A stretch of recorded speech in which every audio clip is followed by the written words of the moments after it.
I don't think we realize how much our phones Hello. truly take from us. Our focus, our energy, our confidence. The second I open my eyes, I grab my phone and I just disappear into it. But recently I hit that point where I just don't feel like me.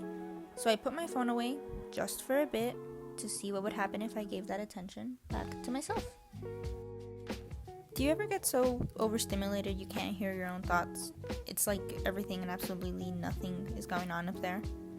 I learned that 2 hours of scrolling a day for a month is the same as wasting 2.5 full days. Basically, you're trading 2 full days of your life every month for content you won't care about by the next swipe. Not to call you out, but we're not addicted to our phones. We're addicted to escaping through them.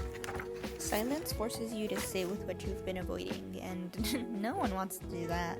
So instead we scroll and we scroll and we scroll and we watch other people live their lives while living ours on the couch, watching them. But if you allow yourself to sit with that discomfort for just a little bit, once it fades, you stop refreshing your timelines and you start refreshing yourself. And it turns out that when you slow down, your life becomes yours again. I used to think healing was a moment. It was like a big breakthrough. But more often than not, it's boring and it's gentle and it's repetitive.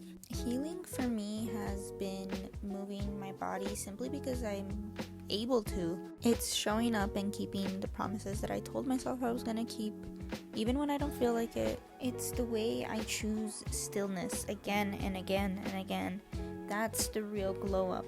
Quiet consistency, choosing peace instead of scrolling and giving my life away. I realized I was on autopilot. I was going through the motions of life, but I wasn't actually living my life. But the second I slowed down and I got quiet with myself, I remembered what peace felt like. Real peace, not doom scrolling to pass by the time, journaling and not overthinking it, stretching and actually feeling my muscles work. When you spend the majority of your time online, your opinions start to look like other people's opinions. Slowing down is beneficial because it helps you reconnect with yourself and make intentional choices and to live more fully again. This might be a crazy revolutionary topic, but when you slow down, you actually think before you act. What? I think that's partly why I've been so angry and groggy and just not feeling like myself lately. I've been rushing absolutely everything, like stretching, for example. This time around, I was actually stretching. I was actually present, noticing my breath movements and all. I mean, I was jamming out to music, but I was there. I wasn't thinking about work. I wasn't thinking about that one rude interaction I had with someone. I was feeling myself stretch. I was listening to my body, feeling my heartbeats, and all that good jazz. There is a big difference between romanticizing your life and trying to make it perfect. I wasn't healing in a pretty curated way. Some moments were boring, some were emotional, but they were all real. I gave myself permission to slow down without the guilt, to heal in softness, to stop chasing a perfect version of myself, and just get to know the one that already exists. And I think that's when it hit me. I don't need a whole new life. I just need to return back to mine. I mean, don't get me wrong here. I love social media. I think it's so aesthetically pleasing to watch other people arrange flowers. But I like arranging flowers, so why aren't I doing that for myself? I could take 15 minutes of my day to arrange some flowers. You know what I mean? Like, it's something that makes me feel good and it's something that looks good. I don't know why I'm not doing more of it. Oh, yes I do, because I'm on my phone all the time. And I'm not putting my phone away forever. That's not the goal. The true goal here is to reconnect with myself before I connect with anyone on the internet. It's to make space and honor that space and time for myself. I set it aside for myself for a reason, you know? I simply set limits both on my phone and boundaries with myself to not get on my phone as much. I, for example, want to stay off my phone for the first hour of the day because it's one of the simplest yet most powerful ways to protect my peace and my energy and my focus. I don't know what's in the air recently, but I haven't been wanting to go to work, so I've been waking up and just handing my brain over to the internet. Did you know that scrolling first thing in the morning floods your system with dopamine spikes and information overload? And if you're looking at bad information, which if you're living in the United States, all of the news is like negative news, that can ruin your entire day. I'm not saying to not stay informed. Staying informed right now is one of the most important things we can do, but I am saying to start your day with intention. So we all know humans are animals, which is why being outside regulates our nervous system, especially if we're around trees, water, or sunlight. It activates our parasympathetic nervous system, which is the rest and digest mode of the body. That just means that it lowers the stress, slows down the heart rate, calms your breathing, and overall just sets you up for a better mood.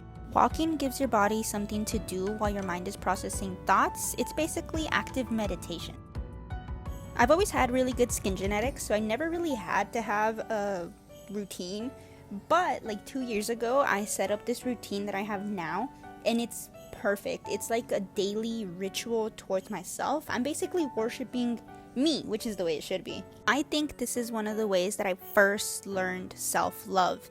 Skincare is often where self-care begins, and over time it becomes more than just the products. It becomes a ritual, a way to slow down, to honor yourself, to keep that promise to yourself. Routines are grounding, especially when everything else feels uncertain. Having a reason to start and end your day with intention is great. It's a gentle form of discipline and a moment of consistency in such a chaotic and evil world. Your brain thrives on routine. Even if you're one of those people that are like, I don't like routine, I do better day by day. You're wrong. You're wrong. Your brain thrives on routine. When you do something at the same time, in the same space, your brain forms a habit. Over time, this habit gently trains your nervous system to associate something like tea with calm, peace, and sleep. Here I made some chamomile tea, which relaxes the nervous system, and let me tell you, I haven't slept that good in a long time.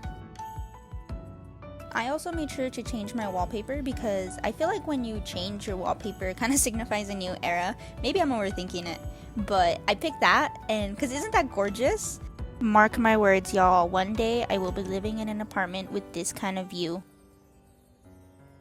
Ignore the Min Yoongi wallpaper. Y'all weren't supposed to see that.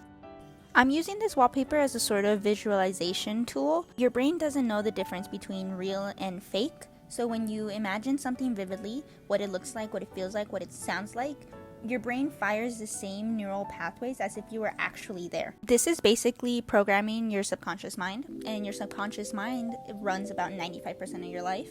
Your habits, your identity, your reactions. Visualization feeds your subconscious images, feelings, and expectations of what you want to create, and in turn, they will one day manifest into your actual life. I think it's funny that I'm reading The Body Keeps the Score because my eye has been twitching for like 2 weeks straight, and right after I did this routine and reconnected with myself, it stopped. It hasn't twitched in like 2 whole days, and I really think it was just stress that piled onto me that I didn't even know about. If you made it this far, thank you. I hope you're able to take something away from this video. Please comment down below the dancing guy emoji because it's my favorite emoji, and I would love to have a dance party in the comments. And please don't forget to subscribe, but only if you're cool and you can get jiggy with it like that. Thank you for watching, and I'll see you guys in the next video. Bye!